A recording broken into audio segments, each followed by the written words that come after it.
ನಮಸ್ಕಾರ ಗೆಳೆಯರೇ, ತಮ್ಗೆಲ್ರಿಗೂ ಪ್ರಚಾ ಇನ್ಫೋ ಚಾನೆಲ್ಗೆ ಸ್ವಾಗತ. ಸೊ ಗೆಳೆಯರೇ, ಜಗತ್ತಿನಾದ್ಯಂತ ಡ್ರೋನ್ಗಳನ್ನು ಟರ್ಕಿಯಿಂದಲೇ ಪರ್ಚೇಸ್ ಮಾಡುವುದರ ಬಗ್ಗೆ ನೀವು ಕೇಳಿರಬಹುದು.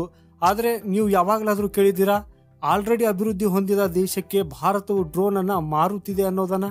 ಅದೂ ಒಂದು ಕಿಲ್ಲರ್ ಡ್ರೋನ್. ಹೌದು ಗೆಳೆಯರೇ, ನಾನು ನಿಮಗೆ ನಿಜಾನೇ ಹೇಳ್ತಾ ಇದ್ದೇನೆ. ಹಾಗೂ ಆ ದೇಶ ಇಸ್ರೇಲ್ ಆಗಿದೆ. ಭಾರತದಿಂದ ಇಸ್ರೇಲ್ ಫಿಲಿಸ್ತೀನ್ ವಾರ್ಗಾಗಿ ಮೇಡ್ ಇನ್ ಇಂಡಿಯಾದ ಕಿಲ್ಲರ್ ಡ್ರೋನನ್ನು ಪರ್ಚೇಸ್ ಮಾಡಿದ್ದಾರೆ. 10 ಅಲ್ಲ 12 ಅಲ್ಲ, ಪೂರ್ತಿ 20 Hermes drones 900 medium altitude long endurance UAVs ಅನ್ನ ಇಸ್ರೇಲು ಭಾರತದಿಂದ ಖರೀದಿಸಿದೆ. ಸೊ ಇದರಲ್ಲಿ ಅಂತಹ ಏನು ವಿಶೇಷತೆ ಇತ್ತು? ಯಾಕಂದ್ರೆ ಇಸ್ರೇಲು ಆಲ್ರೆಡಿ ಭಾರತಕ್ಕೆ ಜಗತ್ತಿನಾದ್ಯಂತ ಮಿಲಿಟರಿ ಇಕ್ವಿಪ್ಮೆಂಟ್ ಅನ್ನ ಸಪ್ಲೈ ಮಾಡ್ತದೆ. ಭಾರತದಿಂದ ಡ್ರೋನ್ ತೆಗೆದುಕೊಳ್ಳುವಂತಹ ಅವಶ್ಯಕತೆ ಅವರಿಗೇನಿತ್ತು? ಸೊ ಬನ್ನಿ ಗೆಳೆಯರೆ, ಅದು ಯಾಕೆ ಅನ್ನೋದನ್ನ ನಾನು ನಿಮ್ಗೆ ಹೇಳ್ತೇನೆ. ನೋಡಿ ಗೆಳೆಯರೆ, ನಮ್ಮ ಡಿಫೆನ್ಸ್ ಇಂಡಸ್ಟ್ರಿಯು ಇದರಲ್ಲಿ 6 ಕೀ ಫ್ಯಾಕ್ಟರ್ಸ್ ಅನ್ನ ಕನ್ಸಿಡರ್ ಮಾಡಿದೆ. ಮೊಟ್ಟ ಮೊದಲಿಗೆ ಲಾಂಗ್ ಎಂಡ್ಯೂರೆನ್ಸ್ ಆಗಿದೆ. ಒಂದೇ ಬಾರಿಗೆ ನಿರಂತರವಾಗಿ ಇದು 30 ಗಂಟೆಗಳವರೆಗೂ ಹಾರ್ತದೆ, ಅದನ್ನು ವಿತೌಟ್ ಎನಿ ರೀಫ್ಯೂಲಿಂಗ್. ಅದಕ್ಕಾಗಿಯೇ ಲಾಂಗ್ ರೇಂಜ್ ಮಿಷನ್ ಅಲ್ಲಿ ಇದನ್ನ ಬಹಳಷ್ಟು ಹೆಚ್ಚು ಐಡಲ್ ಆಗಿ ಮಾಡಿಬಿಡ್ತದೆ. ಎರಡನೆಯದು ಹೈ ಆಲ್ಟಿಟ್ಯೂಡ್, 30,000 ಫೀಟ್ ಅಂದ್ರೆ ಹೆಚ್ಚು ಕಡಿಮೆ 9 ಕಿಲೋಮೀಟರ್ ಆಕಾಶದಲ್ಲಿ ಇದು 30 ಗಂಟೆಯವರೆಗೂ ಹಾರುತ್ತಲಿರುತ್ತದೆ. ಇದರಿಂದಾಗಿ ಯಾರು ಇದನ್ನ ಇಮ್ಯಾಜಿನ್ ಮಾಡುವುದಕ್ಕೆ ಆಗುವುದಿಲ್ಲ, ಹಾಗೂ ಇದನ್ನ ನೋಡುವುದಕ್ಕೂ ಆಗುವುದಿಲ್ಲ.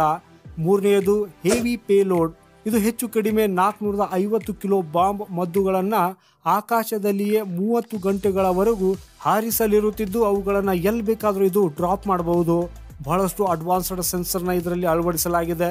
ಇಲೆಕ್ಟ್ರೋ ಆಪ್ಟಿಕಲ್ ಇನ್ಫ್ರಾರೆಡ್ ಸೆನ್ಸರ್, ಇದನ್ನ OR ಹಾಗೂ IR ಅಂತಾನೂ ಕರೆಯಲಾಗ್ತದೆ. ಆಮೇಲೆ synthetic aperture radar SAR system ಹಾಗೂ ಕನ್ವೆಂಟ್ ಸೆನ್ಸರ್, ಇದನ್ನ ಕಮ್ಯುನಿಕೇಶನ್ ಇಂಟೆಲಿಜೆಂಟ್ ಸೆನ್ಸರ್ ಅಂತಾನೂ ಹೇಳಲಾಗ್ತದೆ. ನಾಲ್ಕನೆಯದು ಇದರ ಫ್ಲೆಕ್ಸಿಬಿಲಿಟಿ, ಚಿಕ್ಕದೇ ಇರಲಿ ಅಥವಾ ದೊಡ್ಡದೇ ಇರಲಿ ಇದನ್ನ ಪ್ರತಿಯೊಂದು ಮಿಷನ್ಗಾಗಿಯೇ ಮಾಡಲಾಗಿದೆ. ಬೆಸ್ಟ್ ವೆರೈಟಿ ಆಫ್ ಪೇಲೋಡ್ಸ್ ಇರುವುದರಿಂದ ಇದನ್ನ ಬಹಳಷ್ಟು ವರ್ಸಟೈಲ್ UAV ಕಿಲ್ಲರ್ ಡ್ರೋನ್ ಆಗಿ ಮಾಡಿಬಿಡ್ತದೆ. ಐದನೆಯದು ಅಡ್ವರ್ಸ್ ವೆದರ್ ಕಂಡೀಷನ್ಸ್. ಭಾರತದ ಈ ಹರ್ಮೆಸ್ 900 ಡ್ರೋನ್ ಯಾವ ರೀತಿಯಲ್ಲಿ ಡಿಸೈನ್ ಮಾಡಲಾಗಿದೆ ಅಂದ್ರೆ, ಈ ಅಡ್ವರ್ಸ್ ಬಹಳಷ್ಟು ಕೆಟ್ಟ ಪರಿಸ್ಥಿತಿಯಲ್ಲೂ ಇದ್ದರೂ ಸಹ ಇದು ಕೆಲಸ ಮಾಡುತ್ತದೆ. ಹಾಗೂ ಇದರ ಈ ಒಂದು ಸ್ಪೆಷಲ್ ಫೀಚರ್ ಇದನ್ನ ಬಹಳಷ್ಟು ಹೆಚ್ಚು ರಿಲಯಬಲ್ ಅನ್ನಾಗಿ ಮಾಡ್ತದೆ. ಹಾಗೂ 6ನೇ ಫೀಚರ್ ಮಿನಿಮಮ್ ಮೇಂಟೆನೆನ್ಸ್ ಆಗಿದೆ. ಹೌದು ಗೆಳೆಯರೆ, ನೀವು ಸರಿಯಾಗಿ ಕೇಳಿದ್ದೀರಿ. ಈ ಡ್ರೋನ್ಗೆ ಯಾವುದೇ ಹೆಚ್ಚಿನ ಮೇಂಟೆನೆನ್ಸ್ ಅವಶ್ಯಕತೆ ಇಲ್ಲ. ಸೊ ಬೇಸಿಕಲಿ ಇದರಿಂದ ಇದರ ಆಪರೇಟಿಂಗ್ ಕಾಸ್ಟ್ ಬಹಳ ಕಡಿಮೆ ಆಗ್ಬಿಡ್ತದೆ. ಸೊ ಈ 6 ವಿಷಯಗಳು ಇಸ್ರೇಲ್ಗೆ ಎಷ್ಟೊಂದು ಹಿಡಿಸಿದ್ದವು ಅಂದ್ರೆ, ತನ್ನ ಯುದ್ಧದಲ್ಲಿ ಇದನ್ನು ಅಳವಡಿಸಿಕೊಳ್ಳುವುದಕ್ಕಾಗಿ ಅವರು ಭಾರತದಿಂದ ಖರೀದಿ ಮಾಡುವುದಕ್ಕೆ ಪ್ರಾರಂಭ ಮಾಡಿದರು.